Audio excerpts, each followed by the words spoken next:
Hello and welcome to another video, a little bit later than planned. I've literally just been working every day since the new year. But in this video, I'm going to detail the books that I did read last year, and that's not many because I only started on this literary journey in September, and also my plans for the upcoming year, well, for the next 6 months at least. Anyway, before I start, I will say I've had a couple of comments. I'm no sort of professional or experienced booktuber.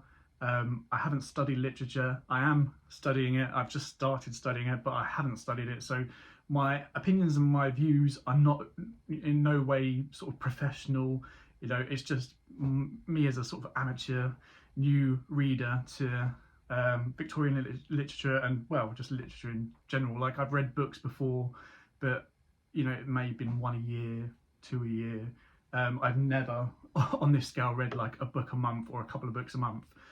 So yeah, all my views are just my own. I'm not intending or trying to portray to be any professional. So with that being said, let's get started. So I started this journey in September. I was going to be doing a module with university where it was going to be studying Jane Eyre. I have changed my plans slightly, and now I'm doing English language and literature rather than just English literature. I just wanted to change it up a bit. So I won't be studying Jane Eyre anymore, but I did get it and I did read it. So that is the first book that I read back in September. Now, if you saw the video on that, you will know that I instantly fell in love with this book. It is just, from my point of view anyway, as someone completely new to reading classics, it was just a great story.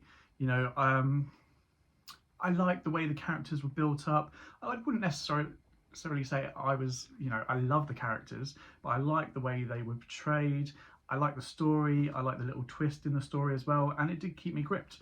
So it was a great start, and I'm not sure in anyone else's opinions, but if you're going to start reading classics and you've never read anything sort of from the Victorian era before, I think it's a great start. Other people may have other opinions or other suggestions, but for me, it got me hooked and literally wanted me to go and read more.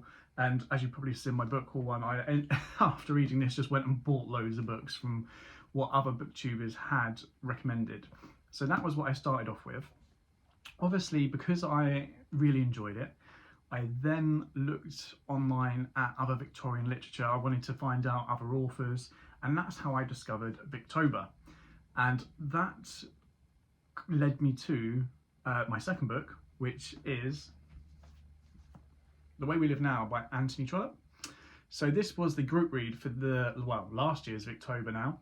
And I thought, you know what, I'll give it a go. I started like at least a week, if not over a week late compared to everyone else. But I ended up finishing the book before the end of October, even though it is quite a chunky book. I loved this book because it was so intricate. There were so many different characters, but they were all interlinked in some way. If you saw my review on that, I was worried when I first started it that I was going to get bored of it. You know, the chapters were quite quick. I mean, there's over 100 chapters in this book and it's about 800 pages. So you're looking at 8 to 9 pages per chapter.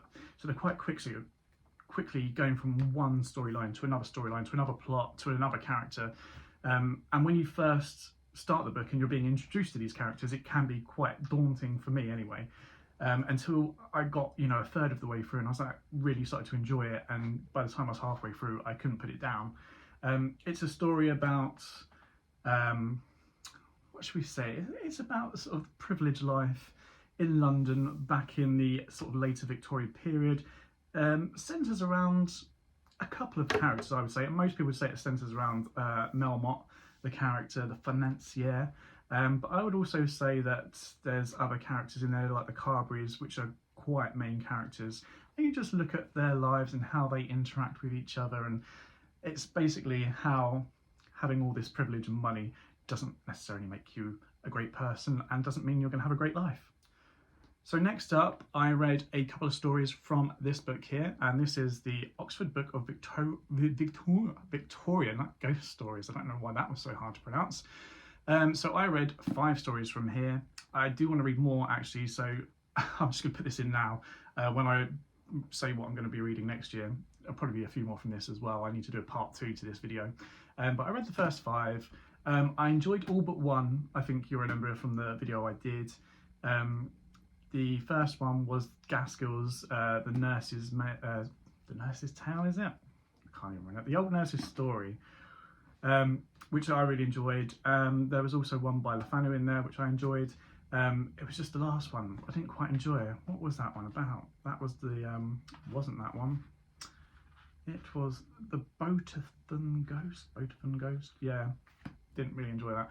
But I will try and get a few more in these. I like short stories because you don't have to spend a lot of time with them. You can finish one in a few hours, if not an hour. So it's quite nice, and the fact you're getting a different story each time, you know, you're not necessarily having to put all your effort into one big story. You're trying to finish this book, you can just read for an hour, finish the story, be like, oh yeah, that was nice. So yeah, I want to read a few more from that, and I've got other compilations as well. I've got the Edwardian Ghost Stories book, and I've even got a short stories book by Gaskell as well, which I should probably look at some point. Next, I read In a Glass Darkly by Sheridan Le Fanu. I was only going to read the first 3 short stories in this, because the last 2 are more novellas, a bit longer, but I was just so hooked that I ended up reading the whole thing. They are all kind of interlinked slightly by this character, Martin Hesselius, or Dr. Martin Hesselius, but he's only a character really in the first story. The rest of the time it's more one of his work colleagues is going through his old papers, and then he's like almost telling us the stories of these interesting cases he comes across. So each story does kind of stand alone, so you can read one on its own without having read the rest. That's fine. But I was just so gripped, especially with the first novella, which is The Room in the Dragon Volant. I really enjoyed that, and even though that was probably the only one in there that wasn't kind of had a supernatural kind of tinge to it, it was more, you know, crime based. It was the one I enjoyed more, which was strange because I thought I'd enjoy the supernatural stories more, but I enjoyed all of them.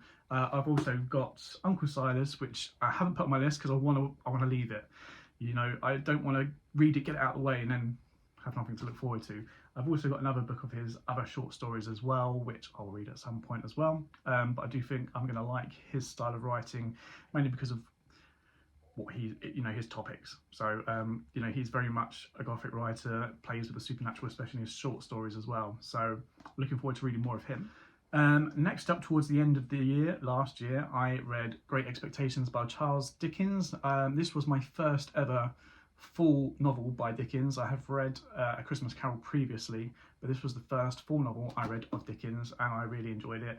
I just love Dickens' style of writing. He's so creative. Like, you read other books, even the ones I've read, and I've enjoyed, but they're very matter-of-factly, you know, it's creative, but Dickens just takes creativity to another level. You know, his characters, even the characters' names are just original, but the plots, the things which happen, the twists, the turns, even just in this book, yeah, I really enjoyed it. I mean, the character of Pip I thought was slightly annoying to begin with, but I didn't hate him. But yeah, I really warmed to certain characters like Joe, I really liked. It's just, yeah, it's a nice warm sort of fuzzy cuddle, even though the story doesn't necessarily end in the happiest way.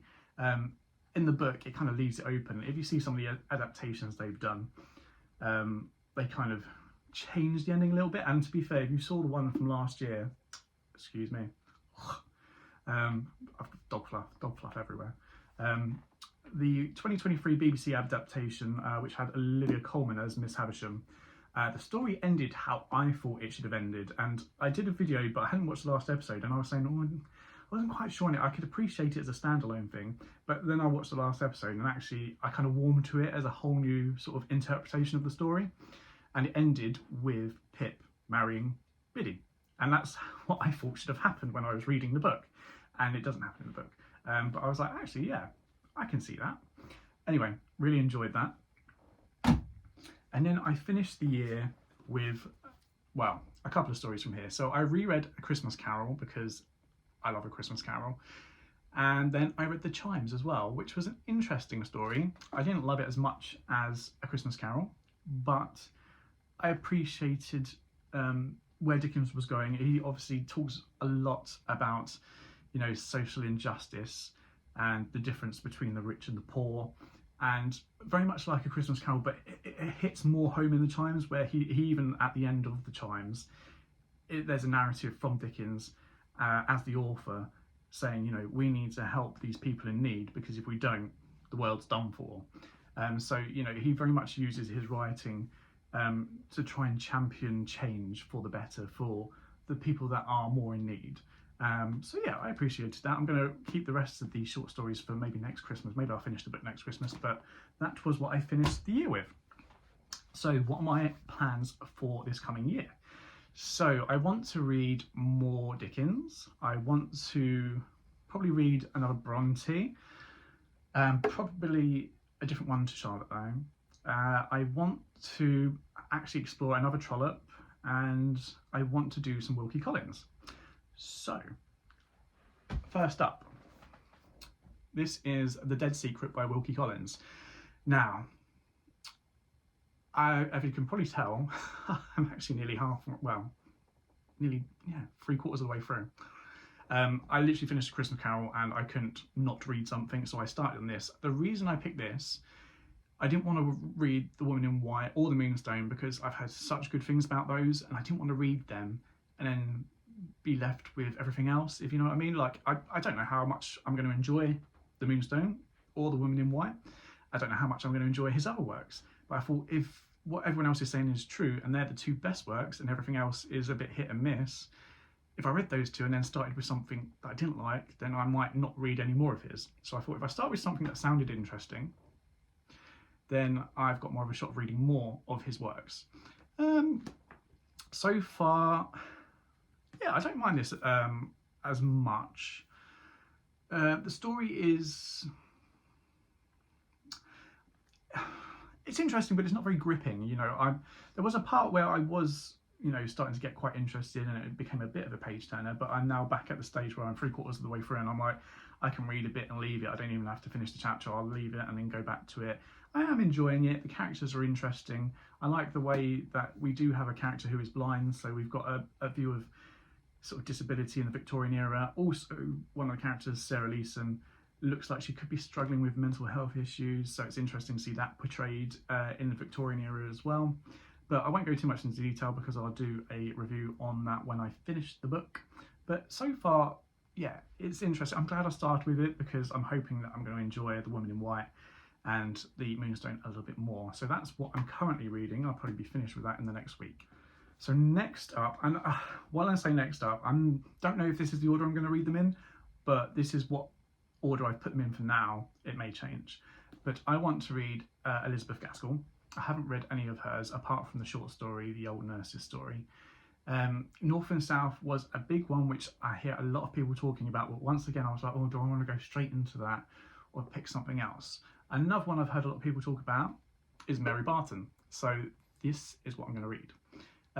Once again, a bit like Dickens, and it was in one of the modules I studied where we were talking about A Christmas Carol and the way he tries to talk about social injustice. It mentioned Mary Barton as well as another story which tries to highlight the difficulties which the working class had in the Victorian era.